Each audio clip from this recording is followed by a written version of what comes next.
hacemos aquí todo lo necesario, ¿verdad? Y entrar. Preparémonos para poder orar juntos y entrar de lleno al tema de este día que Dios nos ha concedido.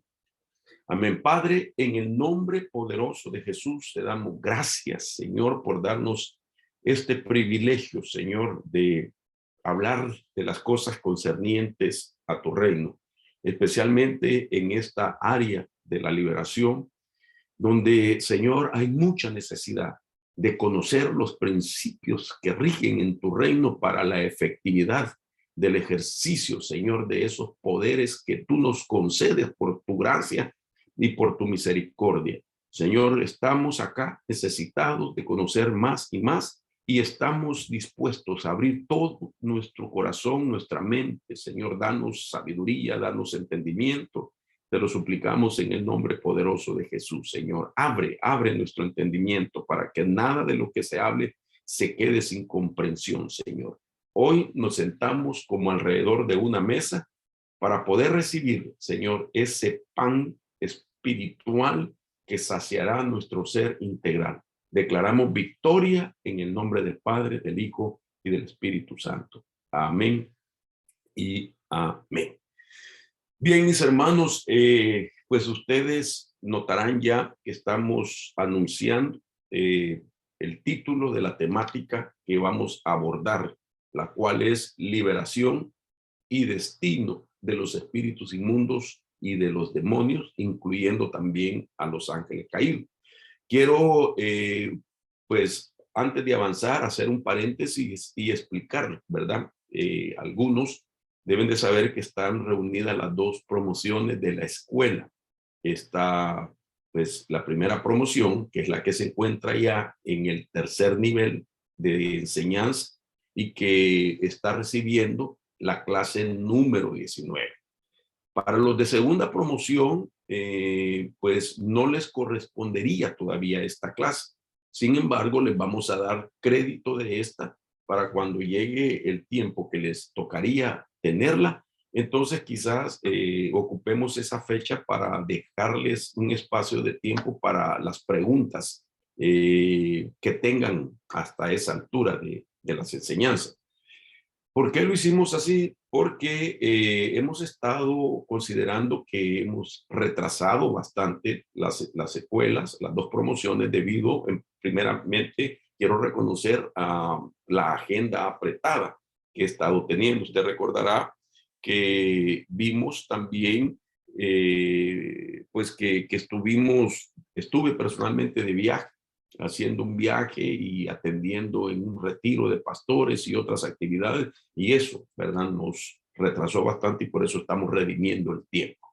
Se lo digo a manera de información por algunas preguntas que hicieron los de primera promoción, preguntando de que si ahora ellos tenían que como reducir su esfuerzo y volver a empezar en la segunda promoción, ¿verdad? No, no, es lo que acabo de explicar. Ustedes están recibiendo la clase 19 de su tercer nivel en primera promoción y los de segundo les estamos adelantando esa clase. Pues bien, esta temática que vamos a abordar el día de hoy, pues es muy importante porque trata con el destino de los espíritus inmundos, de los demonios y de los ángeles caídos. Es decir, ¿dónde van después de ser expulsados? En el caso de los ángeles, perdón, en el caso de los espíritus inmundos y en el caso de los demonios. Digo esto porque pues he venido explicando y la mayoría entiende de que el objetivo principal de estas entidades antagónicas de las tinieblas es poder tomar control total del ser humano. Eso significa que al hacerlo totalmente, espíritu, alma y cuerpo, entonces ellos ejercen lo que se llama una posesión.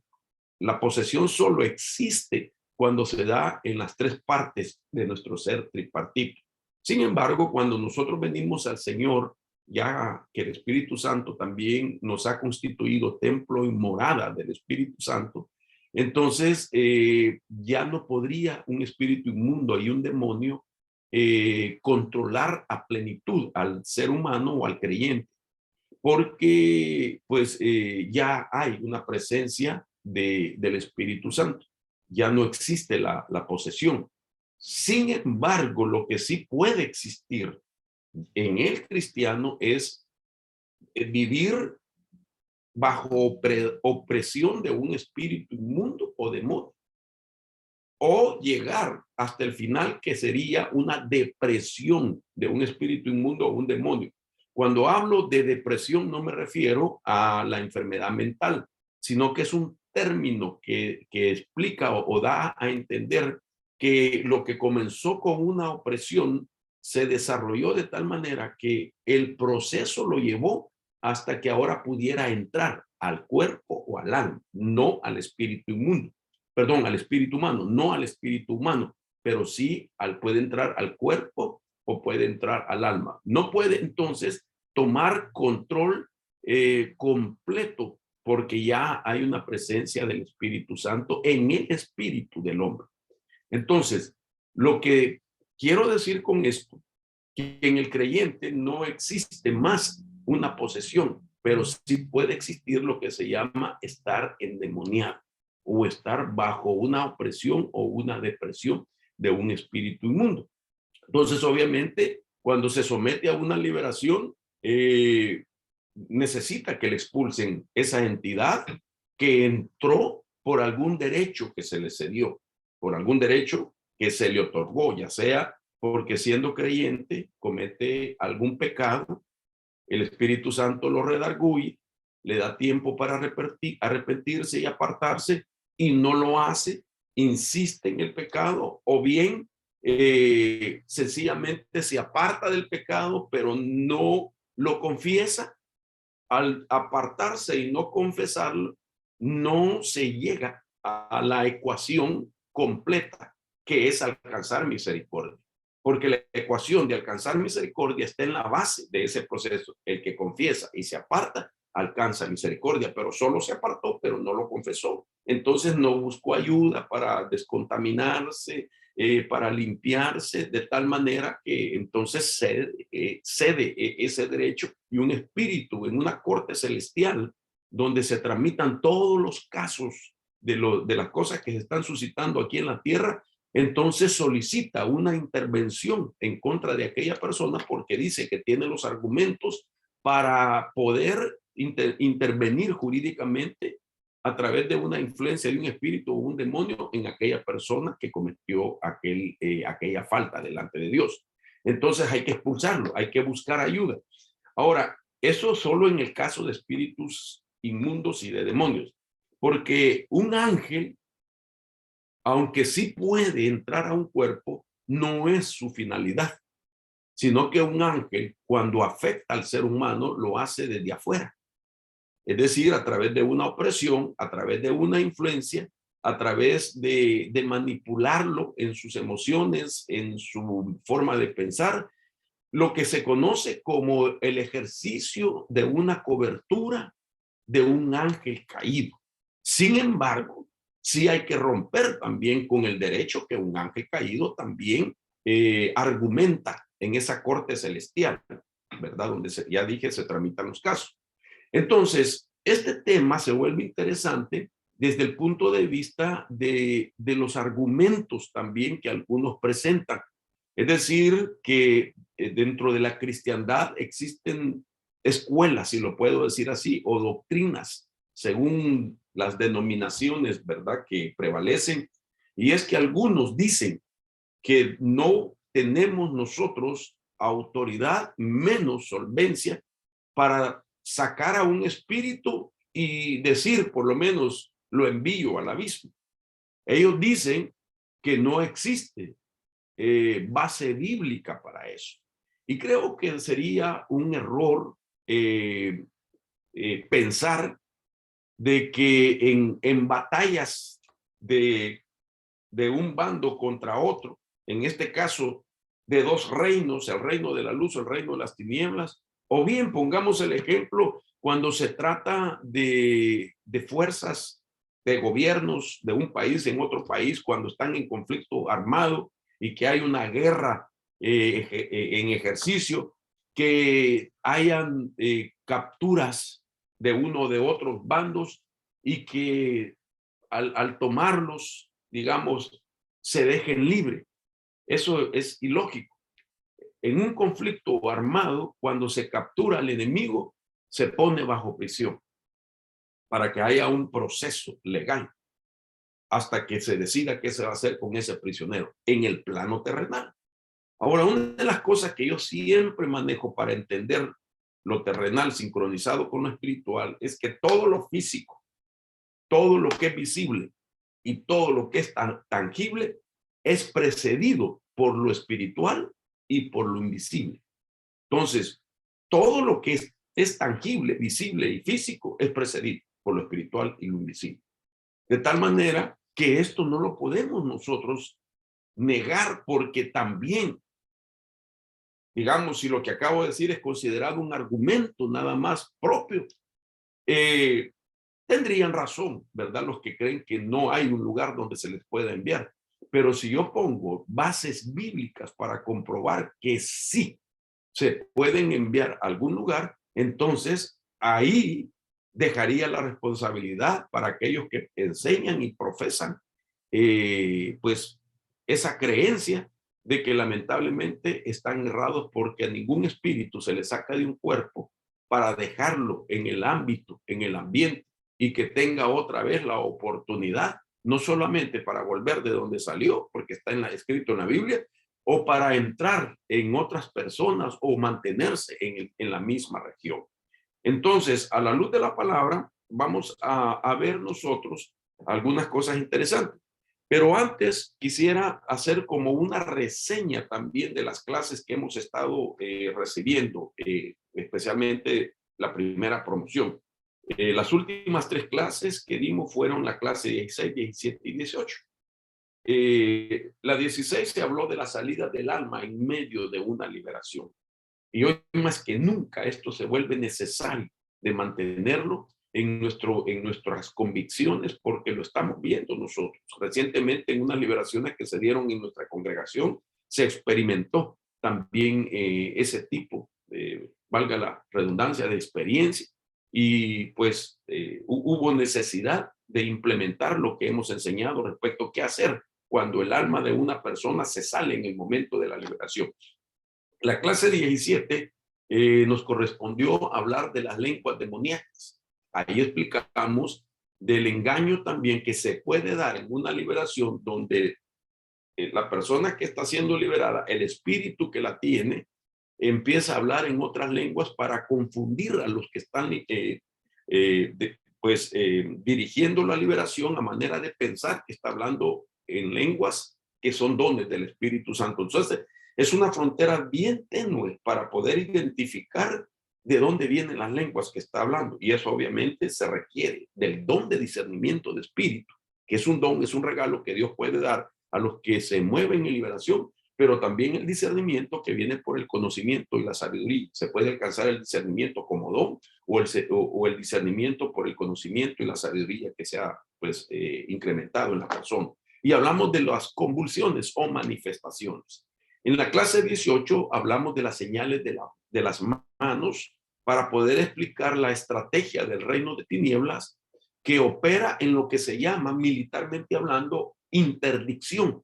La interdicción existe en los ejércitos cuando se miran que están limitados, cuando se miran que están emboscados. Entonces, desde la tierra se manda señales a la parte aérea, digámoslo así, del ejército que está estancado, que está bajo una emboscada, y entonces solicita ayuda a través de señales o mensajes codificados. En la guerra espiritual o en la liberación también se mira eso. Cuando las personas que están siendo liberadas caen en manifestaciones, y al ver que la autoridad se está ejerciendo, que la unción está presente en los hombres y mujeres que están liberando, entonces ellos comienzan a hacer señales con las manos para mandar, digamos, codificadamente un mensaje solicitando ayuda, y que vengan otras entidades que se mueven en el segundo cielo, puedan venir a fortalecer o ayudar a manera de que no sea expulsado de aquel cuerpo. Entonces, esas han sido las clases que hemos venido viendo. Ahora, vamos a ir a la base principal de la temática de hoy. Y entonces, como fundamento de que sí podemos enviarlos a un lugar, voy a poner estos versos. Lucas 8:31. Dice, Lucas 8:31. Recordemos que esta es el escenario cuando Jesús llega a la región de los Gadarenos y que ahí se encuentra una persona que está atormentada por un espíritu que se identifica como una legión. Entonces la Biblia dice que el Señor Jesús lo expulsa. Y mire qué interesante que el versículo 31 dice que aquella entidad, una legión, que son pues 8,600 y pico de espíritus, 6,800 y pico de espíritus, dice, y le rogaban que no les ordenara irse al abismo. Okay. Esto es Jesús, el cuerpo físico de nuestro Señor Jesús. Si yo aplico este principio al cuerpo místico, es decir, nosotros, los creyentes, al cuerpo místico de Jesús, aquí debe haber un ejercicio de autoridad que ordene. Interesante que el espíritu que estaba saliendo de aquel personaje, los espíritus, mejor dicho, le rogaban que no les ordenara irse al abismo. Y había una piara de muchos cerdos padeciendo ahí en el monte. Y los demonios, no el demonio, demonios plural, le rogaron que les permitiera entrar en los cerdos y él les dio permiso. Los demonios salieron del hombre y entraron en los cerdos y la piara se precipitó por el despeñadero al lago y se ahogaron. Mire qué interesante esto. A mí me llama muchísimo la atención que los demonios sí saben que hay un destino para ellos y que es el abismo. Y entonces yo me pongo a reflexionar sobre esto y dice, ¿cómo es posible que los demonios, perdón lo que voy a decir, son más inteligentes que aquellos que se oponen al decir de que nosotros no los podemos mandar al abismo, que quiénes somos nosotros? Y que no existe en la Biblia una base para decir que se tienen que ir a cierto destino. Y aquí vemos en la narración bíblica que los demonios o los espíritus inmundos sí saben que existe un abismo. Entonces, esta base bíblica nos deja ver incluso, si vamos más allá, de que aquí se pueden representar tres destinos temporales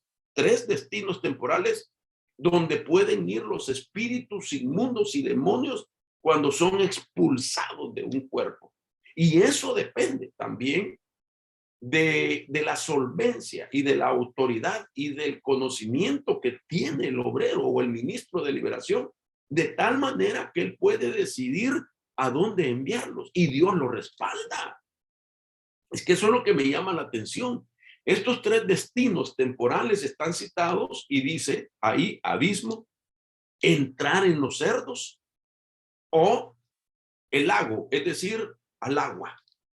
Interesante que la Biblia dice que cuando cayeron se ahogaron. ¿Quiénes se ahogaron? Dirá la gente, los cerdos. ¿Qué sentido tendría que los cerdos se tiren al agua, hermano, y que ahí estaban los animales, los demonios? ¿Qué sentido tendría? Entonces aquí hay una revelación bien profunda de que nosotros en la autoridad y en la solvencia podemos decidir dónde enviarlos, al abismo o a los animales. Los animales pueden ser también afectados por espíritus inmundos o demonios. Un animal puede ser poseído por un espíritu. Aquí la idea de estos cerdos, de estos espíritus inmundos y demonios por querer entrar en los cerdos era para mantenerse en la región. Recordemos que Gadara, la región donde estaba ese gadareno, era Decápolis. Y Decápolis era una región pagana, que eran 10 ciudades en esa región al otro lado del mar. y entonces era una región pagana. En esa región predominaba mucho el culto a Zeus, y Zeus era un dios con D minúscula, es una potestad, un demonio que pide sacrificios de cerdos. Y entonces ahí había crianza de cerdos que la gente necesitaba para poder ofrendarle a Zeus. Bueno, esa es una idea para que usted capte la región donde estaba el Señor peleando esa batalla. Entonces, los demonios, al decirle, déjanos entrar a los cerdos, lo que querían era mantenerse siempre en la región. O sea, no importa que ya no estemos en el hombre, pero media vez estamos en un animal, significa que continuamos en esta región y la potestad Zeus sigue ejerciendo su influencia sobre aquella región. Sin embargo, el Señor estratégicamente sí le permitió entrar a los cerdos para que los cerdos, hermano, ni los cerdos mismos estaban confortables con tener influencia demoníaca. Mejor los cerdos decidieron liberarse y se lanzaron al mar, ¿verdad? Al lago, y se ahogaron. Entonces quiere decir que esa agua tiene también un significado, y es el poder de la palabra. El agua siempre representa la palabra. Es el poder de la palabra que es la que somete a todo espíritu inmundo y demonio a la sujeción de aquellos decretos que un hombre o mujer de Dios están declarando en una liberación. Bien, entonces aquí podemos tener la idea de que un espíritu inmundo y un demonio puede ir donde uno lo permite, donde uno como líder de liberación lo permite. Pero pues obviamente no vamos a utilizar, ¿verdad? El ejemplo, te doy permiso para que te metas en un animal. No lo vamos a hacer. Eh, pero sí podemos ver que son opciones que se presentan según esta narración bíblica. Ahora, continuando con esto, me llama la atención otro ejemplo bíblico en una versión que se llama La Buena Noticia. Así se llama la versión que voy a poner en este momento. ¿Cómo introduce otro ejemplo de los lugares temporales donde los espíritus inmundos también pueden ser enviados? Entonces, esto es a manera de introducción. En esta versión, repito, se llama La Buena Noticia, Lucas 11:24. Mire cómo comienza diciendo. La mayor parte de las Biblias no la tiene. Esta versión es sí. Parábola del poseso que se libera y recae. Interesante. Parábola del poseso que se libera y que recae.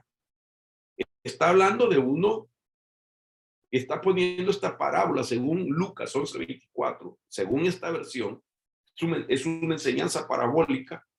Me llama la atención que está hablando de uno que está posesionado, que se libera y que recae. Déjenme ampliar el panorama. Que lo liberaron, pero recayó, y al recaer el espíritu que había salido, entonces controló y tomó aquella recaída como derecho para entrar de nuevo. Mire qué interesante, dice, el espíritu impuro, después de que sale de un hombre, va recorriendo los desiertos, buscando lugar donde reposar.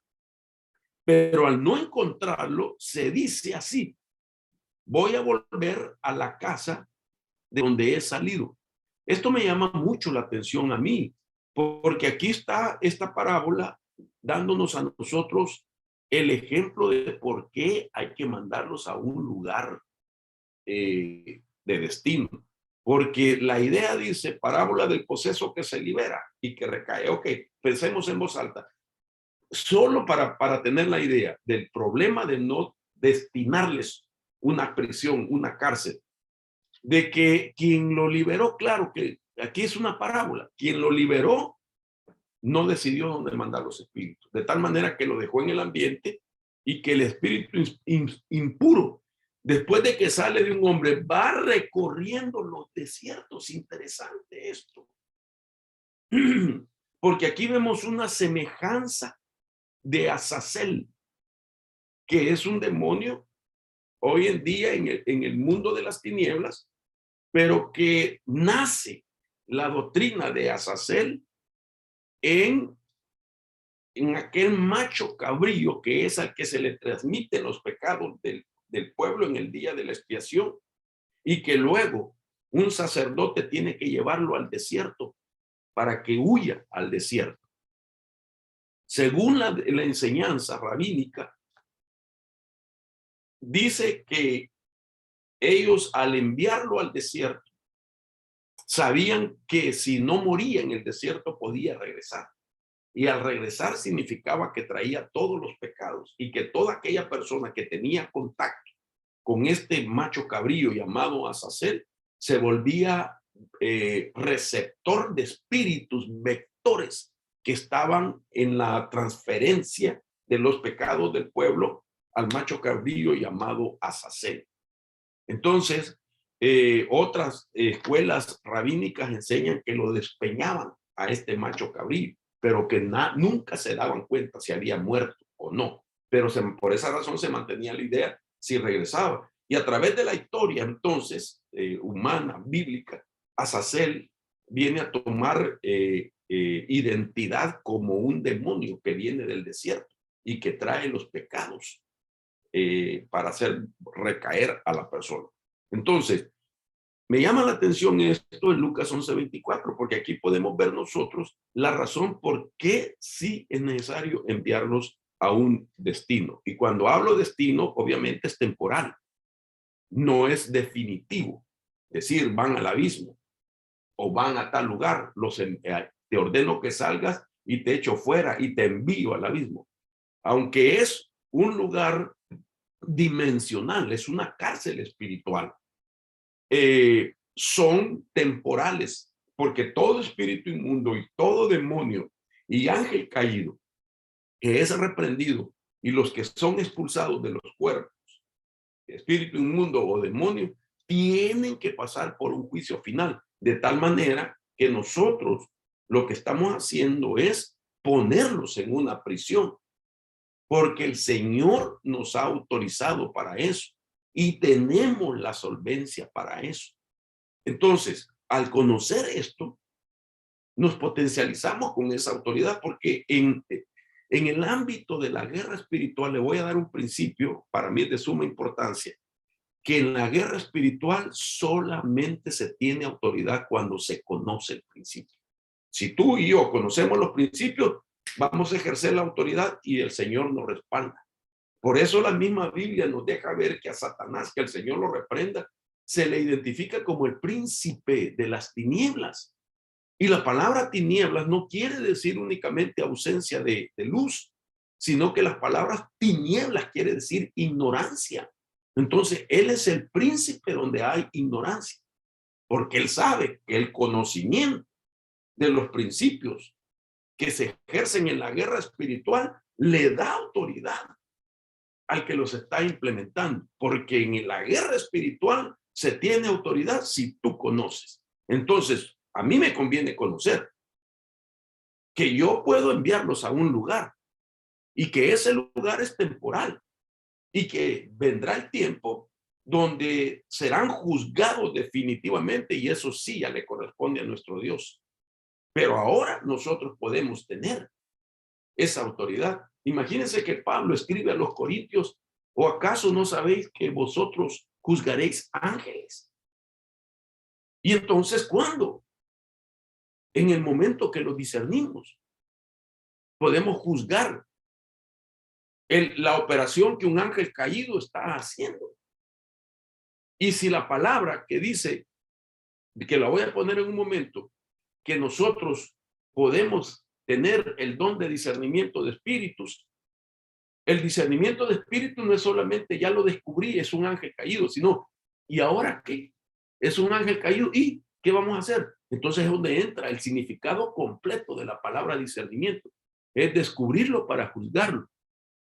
Entonces quiere decir de que en un momento determinado de una confrontación, cuando uno descubre o discierne que es un ángel caído, que no es espíritu inmundo, sino ni demonio, sino que es un ángel caído, y yo lo descubro por el don de discernimiento, en el momento tengo que juzgarlo y tengo que decir para dónde lo envío.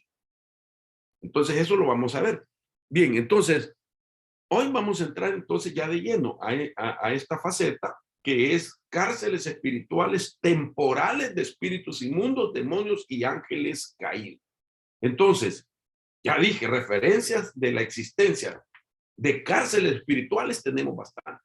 Entonces, si el Señor estableció dimensiones que operaran como cárceles espirituales y las deja plasmadas en las escrituras, no es solamente para que nosotros sepamos que hay cárceles, sino que sepamos que están ocupadas por entidades que desde, hermano, eras pasadas han sido sometidas a esa condenación temporal y que eso continúa todavía, porque el final de la historia humana y del mundo espiritual todavía no se ha terminado.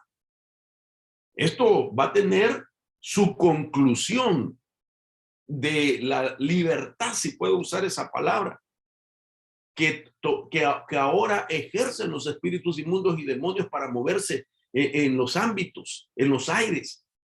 Llegará un tiempo que se les va a finalizar. Ya no van a haber espíritus inmundos y demonios. No van a haber. ¿Cuándo será esto? Después del reino de 1000 años. Después del reino de 1000 años viene el juicio final contra estas entidades y desaparecerán de la existencia. Esto es importante. Mientras tanto, las cárceles están habilitadas. Las cárceles están habilitadas. ¿Y quiénes son entonces los que van a enviar a esos prisioneros? Los que representamos la ley de Dios aquí. Los que estamos aprendiendo las leyes jurídicas del mundo espiritual. Y que al saber que ilegalmente han posesionado un cuerpo, ya sea porque aventajaron una falta por la vulnerabilidad que la persona tiene al cometer un pecado o una transgresión o una iniquidad y no se arrepiente. Y entonces ahora que nosotros vemos que una persona confiesa su pecado, se aparta y que alcanza misericordia, ningún espíritu tiene derecho, ni demonio, a seguir en ese cuerpo. Pero ellos de todas maneras intentan seguir en el cuerpo, porque esto no es automático. Esto no es que confieso, me aparto y se va el demonio. No, se necesita de una autoridad que le diga, estás ilegalmente, ya confesó, ya se apartó y fuera en el nombre de Jesús. Entonces, eso es realmente la razón de nuestro papel, la razón de nuestro equipamiento. Nosotros somos los responsables de seguir enviando entidades a que entren a esas prisiones que el Señor en un momento de la historia, de la creación, el Señor habilitó para que sean ocupadas por estas entidades. Ahora, veamos referencias bíblicas de la existencia de estas clases. Voy a explicar en conceptos qué son. Y después vamos a ir quién va a qué lugar. ¿Dónde van los espíritus inmundos? ¿Dónde van los demonios? ¿Y dónde van los ángeles caídos? Eso es lo que vamos a aprender en esta clase. Entonces, pasando aquí, veamos lo que dice Pedro. Dice, mire qué interesante. Pedro habla de las prisiones para ángeles caídos. Dice, porque si Dios no perdonó a los ángeles cuando pecaron, sino que los arrojó al infierno y los entregó a fosos de tinieblas reservados para el juicio.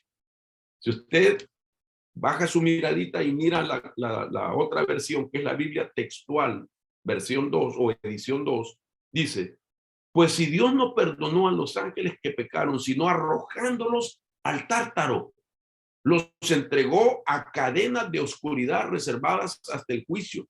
Note usted que la palabra de la Biblia textual tártaro es la que la primera versión de arriba la menciona como infierno.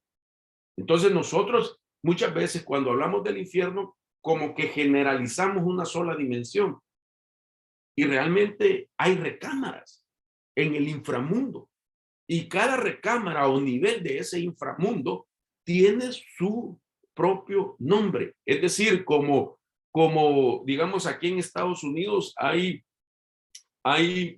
prisiones de alta seguridad. Hay otras prisiones que le llaman media seguridad. Y hay otras que son para pocos días, que no son prisioneros peligrosos, sino que en la magnitud del delito que han cometido, entonces se requiere de mayor seguridad. Asimismo es el infierno. Hay diferentes niveles y cada nivel son recámaras, son diferentes niveles de seguridad, por decirlo así, de prisiones que tienen su respectivo nombre. Ahora, aquí está la referencia de esa palabra según el Strong, el diccionario Strong, numeral 5020, tártaro. ¿Qué es tártaros? Y es el abismo más profundo de la Hades. Oiga esto, más profundo. Si dice el abismo más profundo del Hades, hay niveles. Entonces, esta palabra implica encarcelar en el tormento eterno, arrojar al infierno. Entonces, estamos viendo claramente que Dios habilitó una prisión llamada el Tártaro para los ángeles que se rebelaron o que se han revelado en diferentes tiempos de rebeliones angelicales. Ahora, ampliemos qué es el Tártaro entonces. Note usted, el Tártaro es para los ángeles rebeldes. El Tártaro es el estado más bajo al que se pueden degradar. Entonces quiere decir que el Tártaro es una prisión que trata, no sé cómo decirlo, como con el ego, aunque no tienen alma ellos, son espíritus, pero para darme a entender el yo de ellos, bueno, la palabra yo quiere decir ego. Entonces, para tratar con el yo de ellos, con la jactancia de ellos, esta sería la palabra correcta, con la altivez de espíritu de ellos. Es decir, al ser seres de naturaleza angélica, saben que son superiores a la creación humana. Entonces, esa altivez que tienen de ese espíritu angelical es tratado en esta prisión, porque resulta que esta prisión es nivel más profundo del Hades, donde son degradados y son tratados como nada. Entonces, sin embargo, no es que solamente se está tratando con el yo de altivez de un espíritu, sino que están siendo atormentados. Cuando nosotros vemos otras versiones que sustituye la palabra tártaro, por ejemplo, la Biblia Pechita utiliza la palabra regiones inferiores, la Biblia Arca Fernández, cavernas tenebrosas. La otra versión que se llama Bible Study Ministry, esa versión utiliza la palabra tenebrosas cárcel. Interesante que los nombres que está viendo de las versiones Pechita, Arca Fernández y la tercera que sería la Bible Study Ministry, utiliza la palabra tenebrosas cárceles. Y la Biblia Recobro utiliza la palabra tártaro con su énfasis prisiones de oscuridad. Entonces, vuelvo a la carga. Es la palabra que en otras versiones es la palabra infierno, que ya dijimos que es tártaros. Originalmente el latín la hizo común en sus días y es un abismo oscuro, un lugar de castigo. Ok, entonces basado en eso, ampliemos un poco más, solo para que veamos el lugar de los ángeles caídos. Entonces, también en conceptos más amplios, nos podríamos nosotros dar cuenta, según los significados de lo que es esta cárcel dimensional para ángeles, que el nombre, dice Tártaros, es de una región subterránea, lúgubre y oscura, considerado por los antiguos griegos como la morada de los muertos malvados. Oiga, qué interesante. Entonces, una prisión que originalmente se hizo para encerrar a los ángeles de las primeras rebeliones y así consecutivamente de otras, en un momento determinado, por la magnitud de la maldad, se convierte también en cárcel de gente que muere haciendo maldades. Entonces, una prisión que ya no era para, para seres humanos, ahora puede ser utilizada para eso. Pero estamos hablando de espíritus inmundos, demonios y ángeles, ¿verdad? Dice, donde sufren castigo por sus malas acciones. Los arrojados al tártaro son mantenidos en cautiverio. Ahí yacen los espíritus de los ángeles caídos y de algunos humanos malvados de la historia humana. El tártaro, más profundo que el Hades. Interesante, ¿verdad? Que estamos viendo ese pasaje. Y podríamos poner, y lo vamos a leer al ratito, Judas capítulo 1, versos 6 y 7, que lo vuelve a mencionar. Judas 1, 6, 7 dice, y a los ángeles que no conservaron su señorío original, sino que abandonaron su morada legítima, los ha guardado en prisiones eternas bajo tinieblas para el juicio del gran día. Entonces ahí se menciona otra vez la palabra tártaro en esa narración que le acabo de citar. Ahora, veamos 8 datos sobre el tártaro. Primero, es una prisión para ángeles, segunda de Pedro 2:4. Situado debajo de la tierra, inframundo, segunda de Pedro 2:4. Tercero, un lugar de reclusión para los ángeles antes del juicio final. Por eso decía yo, es temporal, no es definitivo, sino que están ahí temporal, están cumpliendo con un arraigo ahí, pero que después van a ser sacados para ser condenados por toda la eternidad en el juicio del gran trono blanco, que es después de los 1000 años del reinado de Cristo y de estar atado a Satanás y de la última batalla final. Después de la última batalla final, según Apocalipsis capítulo 19, 20 en adelante, vemos nosotros que viene el juicio del gran trono blanco. Como cuarto punto, un lugar visitado por Cristo cuando fue a las profundidades de la tierra, también según el Salmo 16, 10 y primera de Pedro 3, 19, bajó a las profundidades de la tierra. Entonces llegó al tártaro.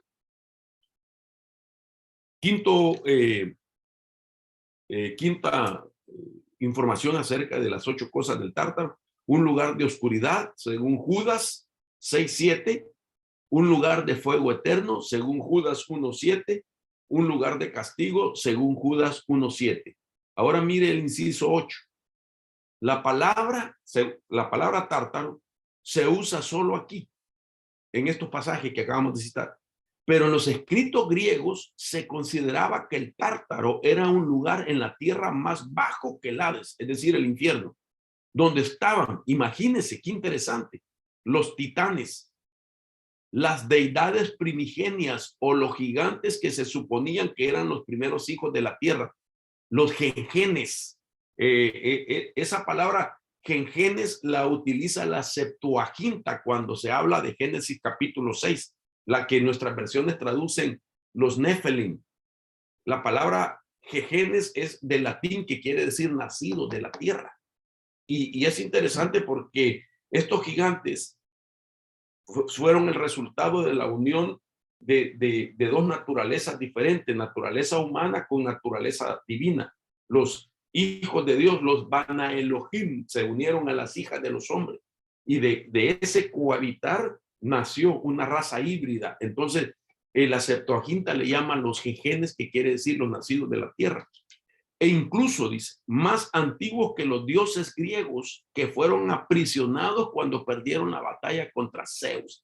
Aunque esta información en parte utiliza información de la mitología griega, me llama la atención que hay entidades que podemos verlas implícitas en batallas antiguo testamentarias, por ejemplo, cuando David peleaba con gigantes. Entonces hay algunas versiones que los gigantes con los que se peleó, 5 razas de gigantes con los que peleó David, algunos de ellos son sustituidos por las palabras titanes. Y así, las deidades primigenias, está hablando pues de aquellos creaciones que se revelaron y que fueron primigenias, antiguas. arcaicas, primeras en creación, primeros en turno, primeros en tiempo, primeros en lugar, etcétera. Entonces de ellos se está hablando. Entonces esto es importante porque nosotros, pues esta es una escuela que queremos aprender, ¿verdad? Para tener claro hacia dónde se va a enviar. Entonces con esto lo que estamos diciendo, que se envían a prisiones, a cárceles espirituales y, para ser preciso, al Tártaro. Entonces, si alguien en una liberación discierne que una persona abrió una puerta, digámoslo así, por un acto de rebelión contra la voluntad de Dios, con un acto de rebelión contra una autoridad, porque no se somete a un principio de sujeción y abre una puerta, entonces un ángel caído viene e influencia a aquella persona, porque los ángeles caídos entran al escenario para dar cobertura de rebelión e incluso pueden utilizar la amargura, el resentimiento de una persona que cae en amargura. La amargura produce rebelión. Es tan interesante que la palabra amargura y rebelión en el Antiguo Testamento tiene la misma raíz etimológica. Es decir, que cuando yo hablo de amargura en el hebreo es la palabra mara. Y es la misma palabra mara para hablar de rebelión. Entonces una persona que cae en rebelión puede ser porque tiene amargura. Obviamente, para amargarse es que le cometieron una injusticia. Entonces, una injusticia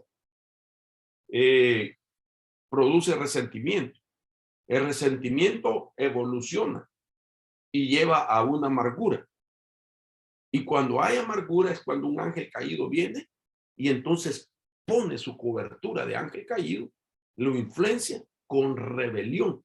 De tal manera entonces de que en esa base nosotros, si detectamos eso, que es un ángel caído, no está dentro, pero podemos ordenar que vaya al Tártaro media vez la persona. En su liberación reconoce y perdona, ¿verdad? Por ejemplo, si le cometieron una injusticia y eso lo amargó y eso lo llevó a la rebelión, pues va a tener que perdonar. Va a tener que llegar el momento donde comprenda que tiene que perdonar a aquellos que le cometieron la injusticia, porque es la única forma de quitarle el derecho a un ángel caído. Media vez dice, sí, yo perdono. Entonces en ese momento hay un principio legal que determina que aquella persona es sacada de la influencia de un ángel caído. Entonces ahí estamos viendo la idea en lo que es el Tártaro. Ahora, Apocalipsis 21 ya no nos habla del Tártaro, ahora nos habla del abismo. Apocalipsis 21 dice, y vi a un ángel que descendía del cielo con la llave del abismo y una gran cadena en su mano. Prendió al dragón, la serpiente antigua, que es el diablo y Satanás, y lo ató por 1000 años y lo arrojó al abismo y lo cerró y lo selló sobre él, para que no engañara más a las naciones hasta que se cumplieran los 1000 años. Después de esto, debe de ser atado por un poco de tiempo. Entonces, la palabra abismos del griego es la palabra abusos y significa un lugar sin fondo, específicamente infernal, abismo. Interesante, sin fondo. Viene de otra raíz que sería la 899, que es buthos. Entonces, mire que abusos es abismo, pero viene de la palabra buthos y quiere decir profundidad, quiere decir hondo. Interesante que por implicación cita el mar. Entonces, para entender el abismo, pone por implicación el mar, que el mar tiene diferentes niveles de profundidades, que hay un declive en el mar y que hay un punto donde es insondable. Es insondable la profundidad. Es interesante. Entonces quiere decir aquí de que a la misma vez abre otra opción dimensional de una prisión. Y por eso es que nosotros vemos incluso que hay entidades de otras eras que están aprisionados en las profundidades del mar. Interesante, hermanos, interesante. Porque es la palabra bulsos. Y entonces el abismo son diferentes niveles también. Por eso aquí dice que es sin fondo, no tiene fondo. Interesante. Ahora, veamos entonces qué significa de igual manera estas palabras. El abismo también puede referirse al fondo del mar, región de los espíritus malignos, según Lucas capítulo 8, verso 30 al 31. Entonces ya vemos nosotros que el abismo está refiriéndonos a una prisión donde pueden ir espíritus malignos sacados de los cuerpos. Describe una profundidad insondable, el mundo inferior, las regiones infernales, el abismo del Seol, la profundidad del Seol o del Hades. Seol, griego, Hades, hebreo, quiere decir infierno. Pero dice que es el abismo del Hades o el abismo del Seol, el abismo del infierno. Y está citado esa palabra en Romanos capítulo 10, verso 7. Ahí Pablo cita el abismo. Le pongo la referencia, usted lo estudia al ratito, ¿verdad? Entonces, sigamos viendo. Es la morada de los muertos perdidos. Es una referencia a las regiones inferiores como morada de demonios. También los demonios pueden ir al abismo, de donde pueden ser soltados. Es decir, que si se da una orden suprema para que sean sueltos, pueden salir aún de ahí, pero eso solo Dios lo puede hacer.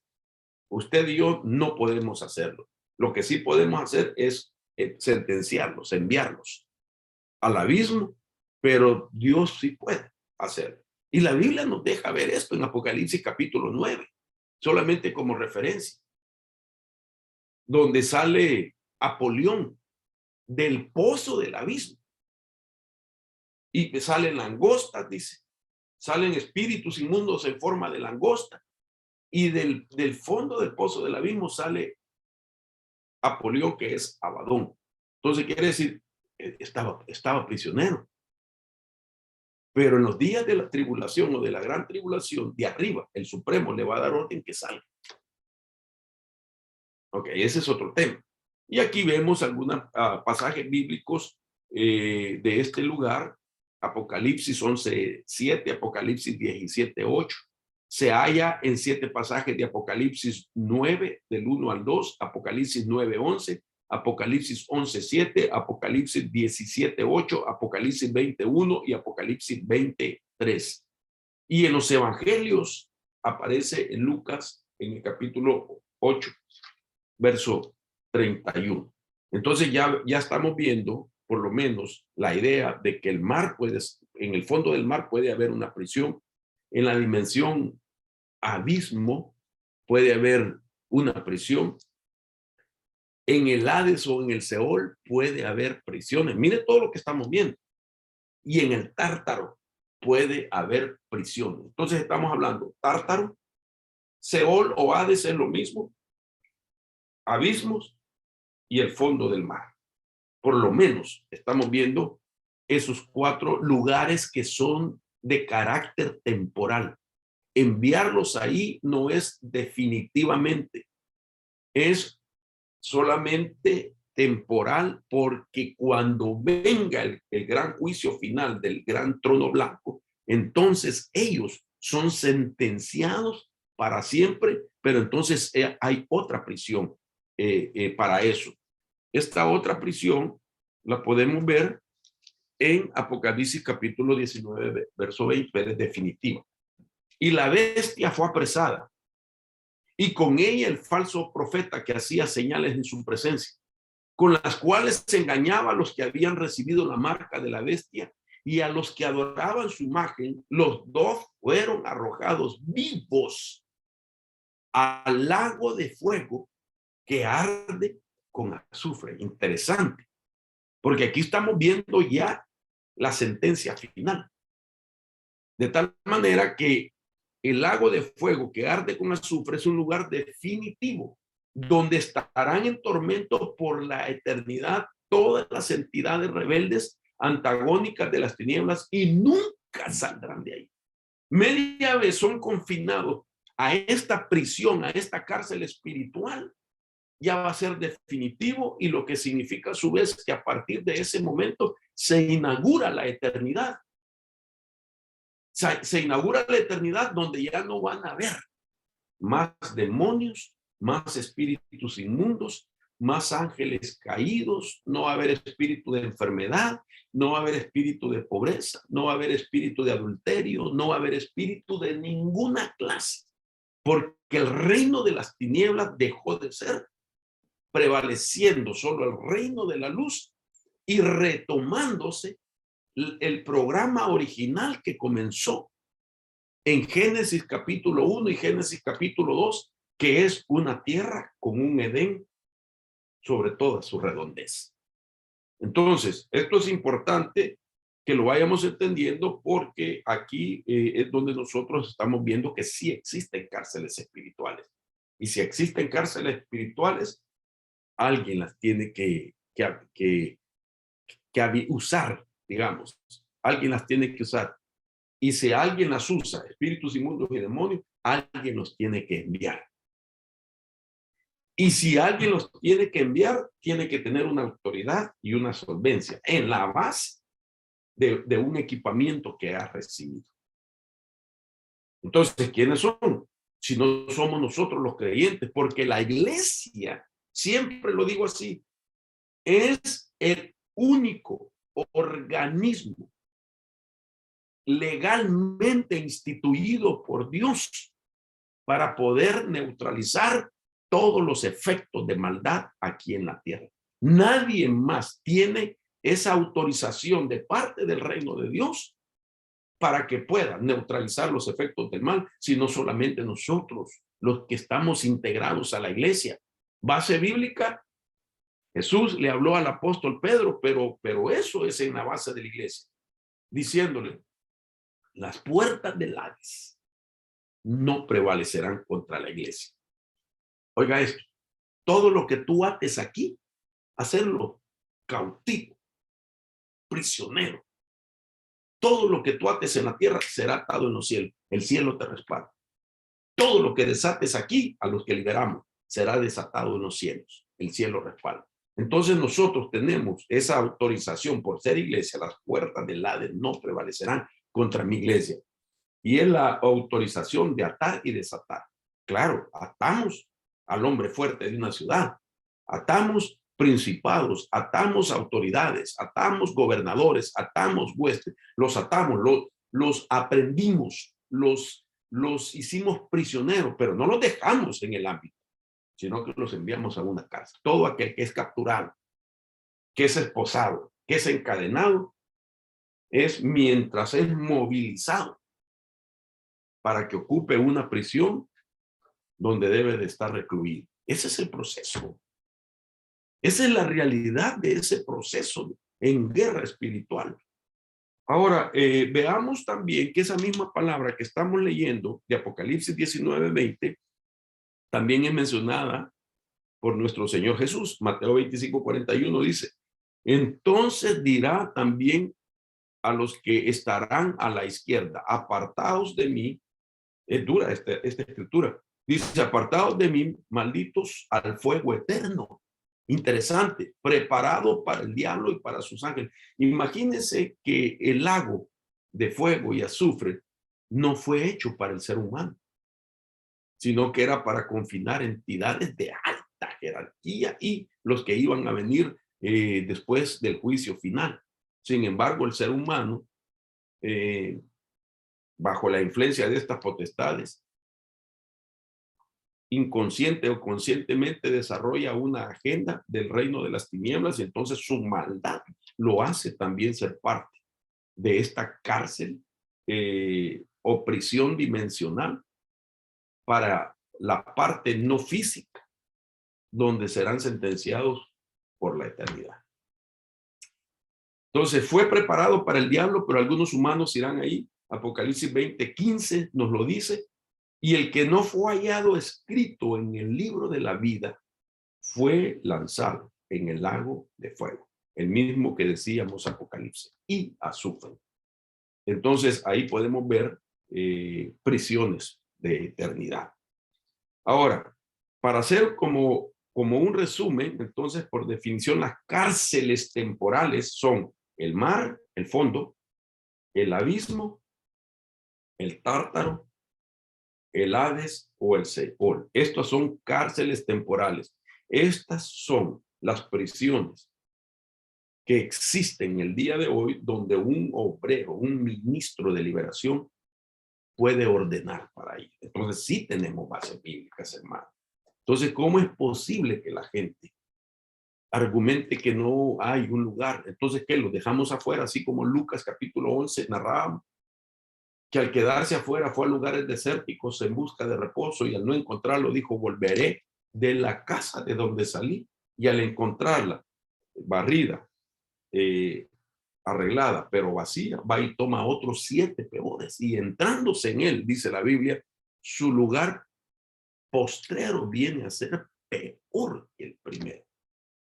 Entonces, una persona que se libera o que pasa por un proceso de liberación debe de decírsele, mira hermano, has quedado libre, pero nuestra recomendación final como palabras finales de un médico al paciente es mantente tu vida con puertas cerradas, porque si un espíritu encuentra una brecha en ti, entonces va a volver con 7 peores. Y entonces la liberación de aquella persona, si la buscara otra vez, va a ser más fuerte que la primera.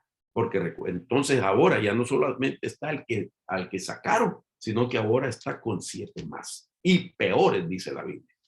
Ahora bien, veamos que estas dos palabras, Hades o Seol, también tienen su concepto, ¿verdad?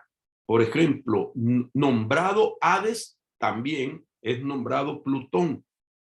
Y el Hades toma personificación, porque incluso la Biblia dice, y la muerte y el Hades le siguieron. Ok, entonces, según el concepto que estamos viendo, esta palabra, Hades, es nombrado así, o Plutón, el dios de las regiones más bajas, como personificación. También es llamado Orcus, el mundo inferior, el reino de los muertos. Tercero, uso posterior de esta palabra también. Es decir, que aquellas palabras que en su momento que prevalecía esa terminología, se le decía Hades o Plutón o Urcus. Con la evolución del lenguaje, entonces fue sustituido y que ahora se le dice al Hades, la tumba, la muerte o el infierno, pero originalmente tenían esos nombres que están en el inciso 1 y en el inciso 2. Por ejemplo, Orcus, las regiones infernales, un lugar oscuro y deprimente en lo más profundo de la tierra, el receptáculo común de los espíritus desencarnados. O sea, de que ahí está la parte del ser integral de la naturaleza espíritu. No está ni el alma ni el cuerpo en estas regiones profundas. Ahora, otra palabra también que es utilizada para esto es la palabra Gehenna, y Gehenna es un valle fuera de Jerusalén, un basurero de Jerusalén, donde Judas se ahorcó. Pero es como una puerta. El Gehenna es la puerta que lleva al Hades o al Seol. Es un lugar de fuego perpetuo. Le estoy dando todas esas terminologías. Y entonces, basado en esto, pasamos al siguiente punto, que es el principio de la autoridad y los destinos de los espíritus inmundos, demonios y ángeles caídos. Entonces, cuando nosotros hemos visto las diferentes cárceles espirituales que en la Biblia tenemos las bases, ahí es importante pasar a esta parte donde según la jerarquía de estas entidades o naturaleza de la entidad, requiere de un principio de autoridad. Es decir, la autoridad nos permite enviarlos al destino que les pertenece. A eso me refiero, según su naturaleza. según su jerarquía. Yo debo de saber que puedo ejercer jerarquía sobre un espíritu inmundo en autoridad, o autoridad sobre la jerarquía del espíritu inmundo, mejor dicho. Mi autoridad, su autoridad sobre la jerarquía de un demonio, su autoridad o mi autoridad sobre la jerarquía de un ángel caído. Entonces estamos hablando de tres naturalezas diferentes: espíritu inmundo, demonio y ángel caído. No son los mismos, no son los mismos, no hacen lo mismo, su meta no es lo mismo. Y cada una de ellas ya lo explicamos en la primera promoción de la escuela, en una de las clases, no todo recuerdo si fue la 15 o la 16, explicamos de qué tiempo vienen los espíritus inmundos, de qué tiempo surgieron los demonios y en qué tiempo los ángeles caídos también vinieron a conformar el reino de las tinieblas, son parte del reino de las tinieblas. ¿En qué tiempo? ¿En qué tiempo incursionaron, cayeron, se rebelaron los ángeles caídos? ¿En qué tiempo los demonios tomaron ese nombre de demonios? ¿En qué tiempo? ¿En qué tiempo los espíritus inmundos también tomaron ese término? Ok, eso ya lo explicamos. Ahora, esta otra, vamos a ver entonces que teniendo la autoridad de Cristo, ahora con el conocimiento, ahora con el entendimiento que existen diferentes cárceles espirituales para estas entidades y que ya vimos que según su naturaleza deben de ir a cierta prisión. Entonces, a partir de este tiempo vamos a empezar a ver que nosotros, al saber que no son lo mismos estas entidades y al saber que existe una prisión para cada uno, vamos a entender entonces, primero, a quienes nosotros podemos enviarlos inmediatamente después de o en una liberación a su destino temporal, pero también debemos de saber que hay unos que tienen que ir primero a los pies de Cristo y Él decide dónde ponerlos. Eso es bien importante. Cuando nosotros hablamos de esa oportunidad o de esa libertad en la autoridad para determinar dónde enviarlos, tenemos que ser bien cuidadosos también de no usurpar una posición de autoridad en la persona de nuestro Señor Jesús. Entender esto nos va a ayudar a nosotros a ser hombres y mujeres que sabemos aplicar bien esos principios de guerra espiritual. Por ejemplo, la Biblia nos habla de 4 niveles, según Efesios capítulo 6, ¿verdad? Nos habla desde abajo hacia arriba, de lo mínimo a lo más, en jerarquía. El nivel más bajo son las huestes de maldad. El siguiente nivel son las autoridades. El siguiente nivel son los gobernadores. Y por último son los principados. ¿Ok? Pablo dice, porque nuestra lucha no es contra carne ni sangre. Y empieza a citarlo desde arriba hacia abajo, la jerarquía principal: principados, gobernadores, autoridades y huestes. Entonces, note usted, los principados, primer lugar; los gobernadores, segundo lugar; las autoridades, tercer lugar; y las huestes, cuarto lugar. Es el ejército raso de la jerarquía militar en el mundo de las tinieblas. Esto significa que usted y yo, a los espíritus inmundos, los podemos mandar donde queramos. Esto significa que a las autoridades las podemos mandar donde nosotros queremos, en la base de lo que ya conocimos de esa prisión. Aún a los gobernantes, a los cosmocrator, que es la palabra griega, los gobernadores los podemos enviar, pero los principados son principados. La palabra es arcai o arches, que quiere decir primero en turno, primero en tiempo, primero en lugar, primero en rango, primero en todo. Esos van a los pies de Cristo.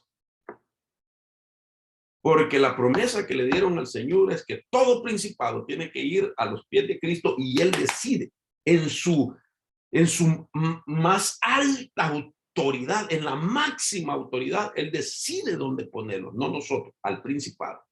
Ok, esto es importante. Entonces, veamos este ejercicio, ¿dónde comienza? ¿Dónde comienza esa capacidad para nosotros saber, es una hueste? La palabra hueste es un espíritu, cuando dice espíritu de maldad es la palabra pneuma, pneuma, ajá.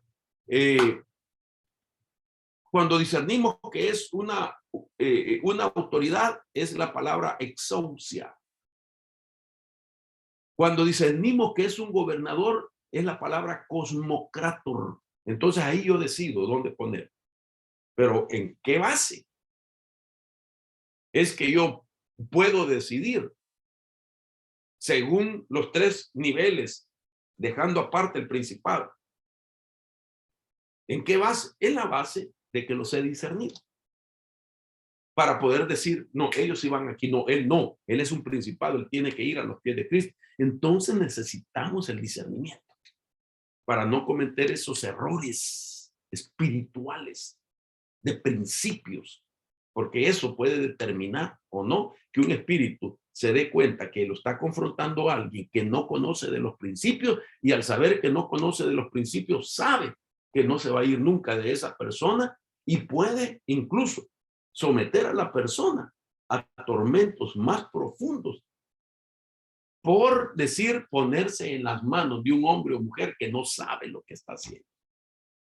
Una de las cosas que nosotros debemos de saber cuando liberamos, que somos bien responsables, si un espíritu inmundo daña más a la persona en una liberación, lo hace porque se da cuenta que quien está dirigiendo esa liberación no conoce de los principios, y entonces como venganza le dice, por haberte puesto en las manos de uno que no conoce, entonces te voy a atormentar más. Entonces nosotros vamos a ser responsables. Por eso, mis hermanos, esto no se trata de andar echando fuera espíritus inmundos y demonios a domicilio.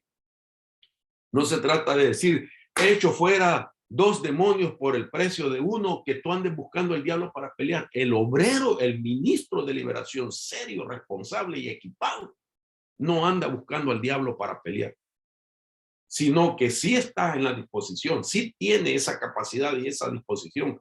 Dios mismo es el que va a integrarlo a un equipo de liberación, a un ministerio, para que lo autoricen y tenga solvencia, que todos los casos que se están dando se los puedan remitir a él, pero entonces lo están autorizando. Y entonces ahí aplica ese principio, no va a cualquiera. Recuérdese que en esto, el ejercicio del poder de Dios en una liberación, siempre, hermano, la gente ama ver ese respaldo. Es decir, ¿cómo explicarlo? La gente le gusta tener esa autoridad para echar fuera demonios, aunque no conozca los principios. Es extraordinario ver el poder de Dios, de que uno digo, te ordeno que salgas de ahí, y empieza a gritar en otros tonos, en otras voces, en otras personas, que hay deformaciones en sus caras. Interesante poder ver todo ese tipo de manifestaciones, y que esos espíritus inmundos, que son más poderosos en fuerza, se sometan a la voz de autoridad de un hombre o de una mujer. Claro que eso le atrae a la gente. Y por esa razón que mucha gente solo quiere ver el respaldo sin el ejercicio de ese conocimiento. Y ese conocimiento no viene si no es el esfuerzo de someterse a una escuela de guerra espiritual, de aprender estos principios, de dedicarle las horas que usted le está dedicando a esta enseñanza, que ha dejado de hacer esto y lo otro para equiparse y no ir sin equipamiento. A nadie mandan a la guerra sin equipamiento. Jesús no mandó a sus discípulos a echar fuera demonios de la noche a la mañana. 3 años y medio les enseñó. Y entonces los autorizó después de ese discipulado intenso de 24 horas, de 7 días a la semana, 3 años y medio pegado a Jesús, oyéndole sus enseñanzas, donde les enseñó principios que no se conocían de guerra espiritual en el Antiguo Testamento, y el Señor se la reveló a ellos y los mandó a confrontar poderes. Entonces, esto es importante porque la gente quiere tener el respaldo, pero no quiere tener este proceso que les da la solvencia y les da la autorización para hacerlo. Y la Biblia deja ver aún En aquel tiempo de la iglesia primitiva, donde los poderes de Dios estaban respaldando a esa iglesia que estaban haciendo, se levantaron algunos, dice la Biblia, exorcistas religiosos, porque eran hijos de un sacerdote llamado, hasta el nombre da la Biblia en el libro de los Hechos, Escevas. Y entonces ellos dirán, mi papá es sacerdote. Déjenme pensar en vos, mi papá es pastor. Automáticamente no tienen que ser equipados. Entonces, ya no ejercían principios de liberación, sino que lo que ejercían era el exorcismo. ¿Y qué es el exorcismo? El uso de amuletos para liberar, agua bendita, una cruz o algún objeto que ellos utilizan como parte de sus armas para liberación. No voy a citar nombre, pero aquí en Estados Unidos hay un ministro que lo que practica es el exorcismo en iglesias evangélicas, anglosajones. Y él, para liberar, utiliza una cruz que se las pone así. Y entonces él practica el exorcismo. Es más, él llega a las iglesias, da enseñanzas de liberación y lleva una maletita. En su maletita la abre. Y entonces ahí saca los instrumentos o elementos que utiliza. El exorcismo requiere de amuletos para liberar. La liberación requiere de haber sido autorizado, de haber pasado por una administración y liberación para tener solvencia y poder reprender en el nombre de Jesús y sacar esos espíritus y enviarlos a una cárcel espiritual. Entonces, esas son las credenciales de uno que libera de parte de Dios dentro de la iglesia. Tener la autorización en la base de la solvencia, que significa que pasó por un proceso, que no tiene ataduras, que no tiene batallas con espíritus inmundos, que ha sido libre, porque ¿cómo nosotros vamos a ir a liberar un espíritu? Déjenme poner en voz alta. De pornografía a una persona, si quien lo está liberando batalla con la pornografía. ¿Cómo vamos a ir a liberar a una persona de un espíritu de adulterio, de fornicación, si la persona tiene ese problema? Entonces, tiene que haber esa solvencia para que haya un respaldo de parte de Dios. Y no se trata como el exorcismo, que usa amuletos y usa conjuro de palabras también. El exorcismo usa conjuro de palabras y amuletos para la liberación. El verdadero obrero, ministro de liberación, usa el poder de la sangre de Jesús, el poder del nombre de Jesús, pero su autorización y la solvencia que tiene, que es que él no tiene derechos en él, que el espíritu inmundo pueda argumentar contra él. Bien, entonces aquí podemos ver el destino de los espíritus expulsados. Mire, es el ejercicio de la autoridad que un obrero de liberación ejecuta por la solvencia que ha recibido en Cristo.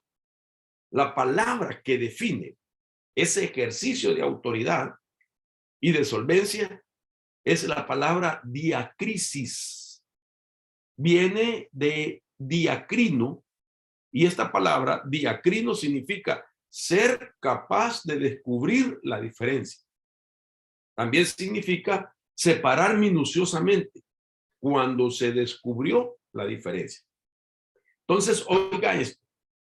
La palabra que nos da a nosotros la autoridad y la solvencia para poder reprender y mandar a una cárcel espiritual, a un espíritu inmundo, es la palabra diacrisis, que viene de diacrino, y eso significa ser capaz de descubrir para hacer la diferencia.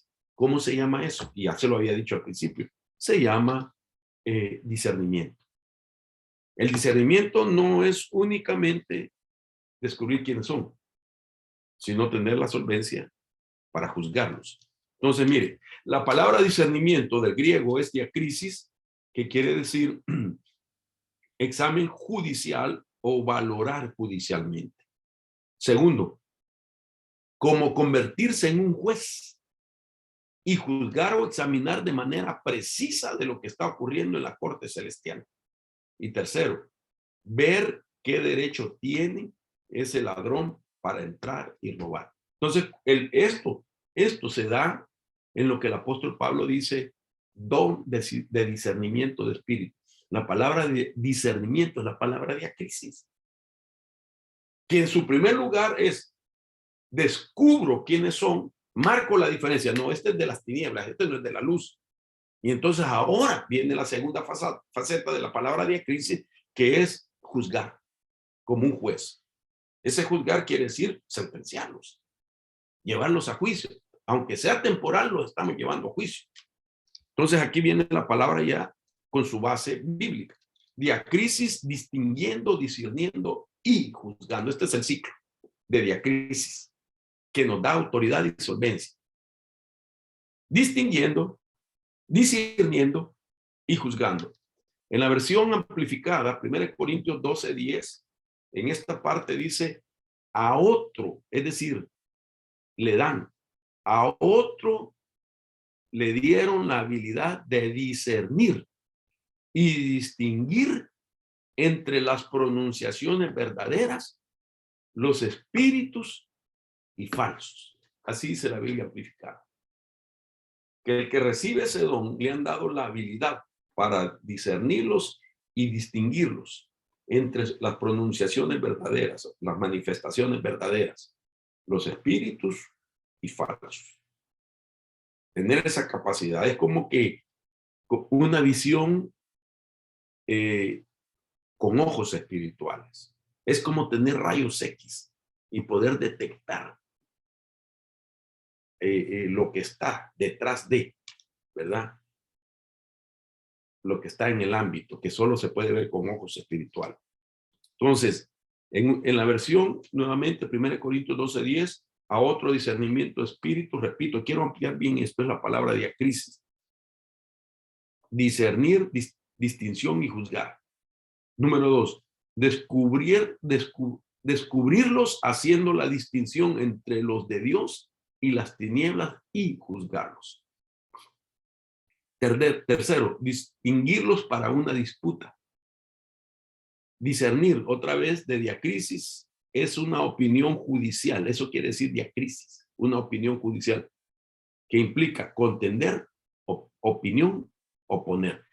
Mire qué interesante es el discernimiento de espíritu.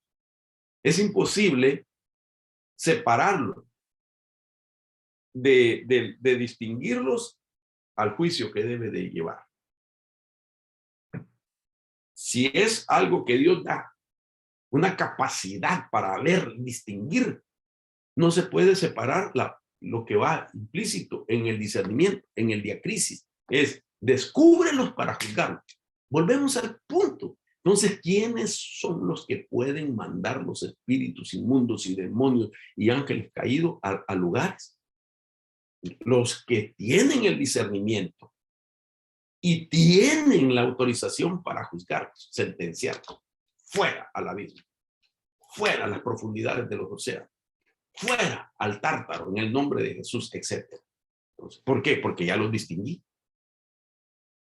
Y la siguiente faceta es juzgarlo, porque allí dice la Biblia que el Señor nos lo da. Entonces, todo esto bota los argumentos de la gente que dice que de dónde sacamos nosotros el enviarlos al abismo. Ahí está, lo estamos viendo. Entonces, es un argumento, hermano, sin haber ellos dedicado tiempo para escudriñar. Lo peor que le pasa a la gente es criticar algo que no lo han estudiado. Todos nosotros somos vulnerables a que nos critiquen, pero si tú tienes la raíz, tienes los fundamentos, tienes las bases, te has dedicado horas, tiempo para escudriñar, y el Espíritu también te conviccionó de que eso así es, y te critican, no te molestes. No te molestes porque lamentablemente revela la ignorancia a alguien de criticar a uno que sí escudriña, pues estar hablando de algo que no ha estudiado y que por su orgullo solo tiende a decir, no tiene base bíblica. Lo que no quiere es leer toda la Biblia y acercarle la lupa para ver que sí hay base bíblica. Entonces, eso es interesante. Entonces, diacrisis es una palabra jurídica. Oiga esto, ya lo estamos ampliando. Diacrisis es una palabra jurídica. Entonces, traduzcámoslo. El discernimiento es una palabra jurídica que establece la capacidad de juzgar a los espíritus, sentenciándolos a una, aquí me equivoqué, es prisión temporal. Ahí, por favor, me corrige, es la palabra a una prisión. A veces estos se cambian solitos, entonces detectamos al final el error. Leo, es una palabra jurídica que establece la capacidad de juzgar a los espíritus y sentenciándolos a una prisión temporal.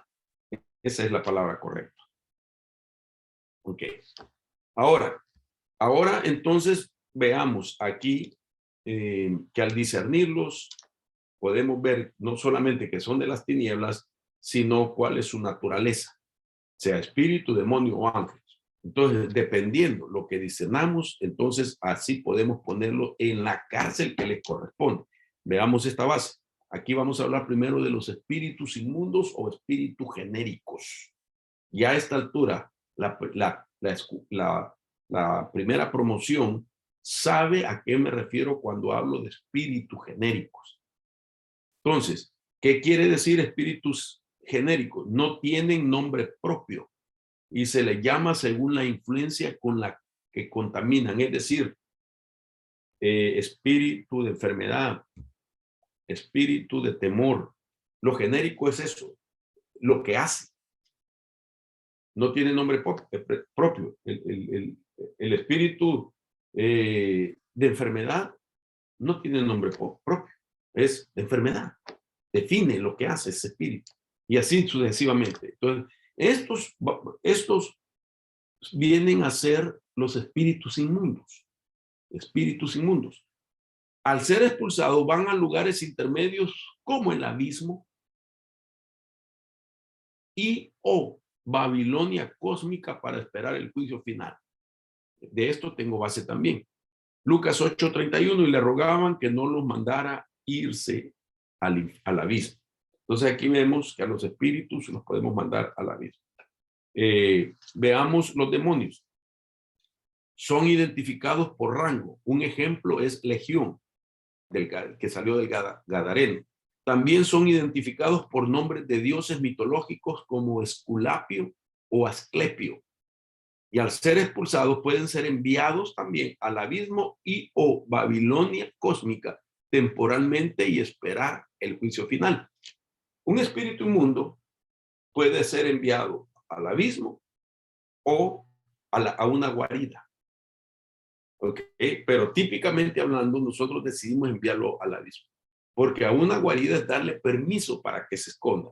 Así como aquellos le dijeron, permítenos que entremos en los cerdos. Déjenme parafrasis. Permite que nos escondamos en los cerdos. Son como guaridas. Entonces Apocalipsis 18:2 dice, y clamó con potente voz diciendo, cayó en la gran Babilonia, se ha convertido en habitación de demonios, en guarida de todo espíritu inmundo y en guarida de toda ave inmunda y aborrecible.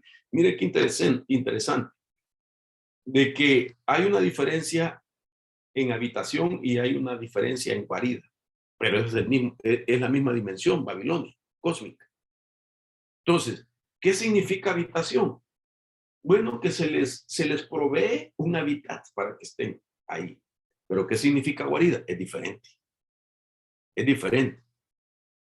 Entonces, Dios mismo sí puede decidir que un espíritu o un demonio utilice la Babilonia cósmica como una habitación. Un ejemplo, solo como ejemplo. Desde el momento que Satanás se rebeló contra Dios, ¿por qué no lo pusieron en una cárcel? Y anda suelto.